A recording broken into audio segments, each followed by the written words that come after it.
అనేక మంది సూర్యుడు ఉదయించక మునిపే పడకల మీద నుంచి లేచి వేకువజామున ప్రార్థన చేసి చరిత్రను మార్చే చరిత్రకారులుగా మారిపోయారు. దైవజనుడైన మోషే వేకువజామున లేచి ప్రార్థించేవాడు.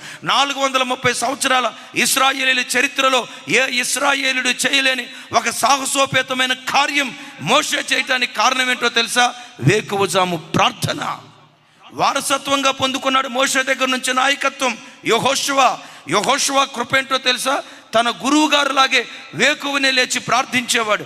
ఎంత కృప పొందుకున్నాడంటే మోషే చేసిన పరిచర్య కంటే రెట్టింపు మహిమ కలిగిన పరిచర్య చేశాడు. మోషే నాయకత్వం కనాను దాకే తీసుకొచ్చింది. యెహోషువ నాయకత్వం కనానులోనికి తీసుకొని వచ్చింది. ఆ వంశ పరంపరలో పుట్టినవాడే దావీదు. వేకువజాము ప్రార్థన అంటంతో దావీదు ఎలా ప్రార్థన చేసేవాడు తెలుసా? తూతూ మంత్రంగా ప్రార్థన చేసేవాడు కాదు. ప్రతిరోజు అరుణోదయ దినాన్ని లేచి ప్రార్థించే